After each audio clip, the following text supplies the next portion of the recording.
Hey, what is going on, guys, and welcome back to another Borderlands 3 video. Today I'm going to be going over the skill trees for Zane, the Operative. Going to tell you guys what I think is going to be the best build for him, and hopefully show you why I think he's definitely being slept on, and why I think he's going to be kinda OP. So let's get started. Now, our entire build is going to be centered around the capstone for his Hitman tree, Seeing Red. What it does is that essentially whenever you activate an action skill, you automatically proc all of your kill skills, meaning you don't really have to kill anyone in order to proc any of your kill skills. You can just activate them on command. And since Zane can have any 2 action skills active at the same time, you essentially have 2 free charges of activating your kill skills. If this sounds familiar, that's because it should. In Borderlands, the pre-sequel, the Doppleganger had a capstone that allowed him to proc all of his kill skills whenever one of his clones died, which meant that you never really needed an initial kill to start off all the different buffs you got from your kill skills. So for Zane, we're going to want to pick up as many kill skills as possible and have our action skills available as often as possible. Let's start with the blue tree.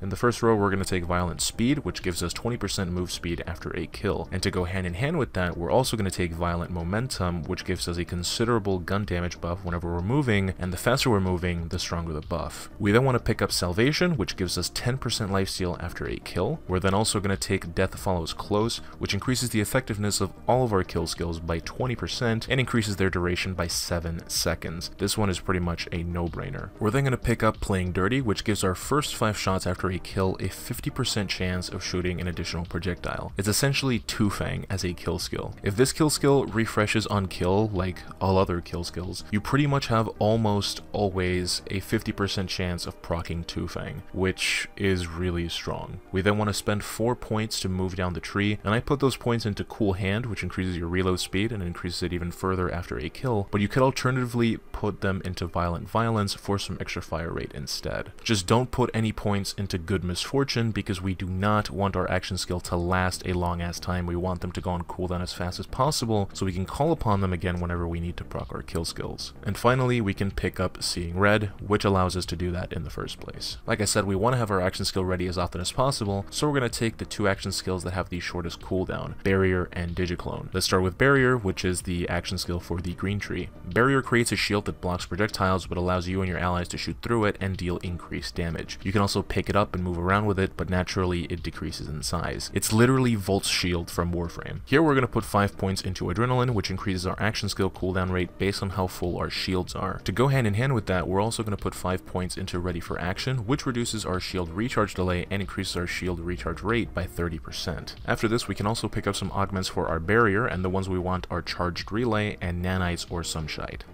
That name though. These basically give us increased move speed, reload speed, reduced shield recharge delay, and some health regen whenever we have our barrier up for both us and our allies. The reason why we're not taking All-Rounder as an augment, which by the way what it does is that it turns your barrier into a dome so it protects you from all angles, we're not going to take it because it increases the cooldown of your barrier by 20%. And like I said, we want to have our action skill as often as possible. Maybe later on with some class mods or relics or some stuff that reduce your action skill cooldown rate by a significant amount, we could take this instead of something else because it is pretty strong, but for now we're just going to go with these 2 because it just gives you and your allies a bunch of different buffs. And the last point we're going to put in this tree is Confident Competence, which increases your gun damage by up to 20% and your accuracy by up to 33% based on how full your shields are. This, combined with Adrenaline, makes it so that we want to have our shield up as high and as often as possible. So moving on to his 3rd tree, we're going to pick up our 2nd action skill, the Digiclone. This does pretty much exactly what you think it does. It summons a digital clone that aggroes and attacks enemies. You can also swap places with the clone whenever you want. In the first row, we're going to take Synchronicity, which increases our gun damage by 20% for each action skill that we have active. Now ideally, we would only want to have 1 action skill active at any given time, and activate the next one after the first one has outlived its duration so we can keep proccing Seeing Red. But this is still a pretty welcome buff since you'll pretty much always have an action skill up, which means you'll always have 20% increased gun damage. And of course, there will be those moments where you need to use both to save yourself, or maybe during a boss fight or something, so having 40% increased gun damage for that short period of time will come in handy as well. We then want to take Donnybrook, which is another kill skill that gives us some gun damage and health regen for both Zane and his Digiclone. Speaking of our Digiclone, we can also pick up his 2 augments here, Binary System and Schadenfreude. Binary System causes a Cryo-Nova whenever you swap with your clone, which is pretty good damage and some potential CC. And Schadenfreude makes it so that all the damage that your Digiclone takes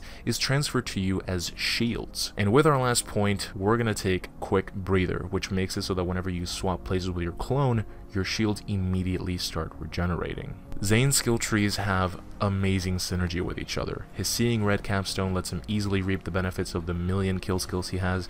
His barrier augments and kill skills grant him increased move speed, which lets him benefit all that much more from violent momentum. Since you want your action skills available as often as possible, Adrenaline helps with having more charge rate based on your shield, while Confident Competence grants you an increased accuracy and gun damage buff, which is why all of his other shield buffing perks are so strong. If your shields ever get broken, you can just swap places with your clone and start regenerating them. You have increased recharge rate from ready for action, and you also get a flat amount of shields as your clone takes damage. You get some nice health regen from the barrier, but then you also get lifesteal whenever you get a kill skill, which when you activate your barrier already gets procced by Seeing Red, which makes it sort of a oh shit button as well. Overall, I think he is going to be really strong, and hopefully I made you guys see that today. But that about wraps up Zane. There's only Moze left, so expect her in a day or two. I'm really excited about her too. So if you guys enjoyed this video, a like would be super appreciated. Link to this build as well as my Discord is in the description, as always, and I will talk to you guys later.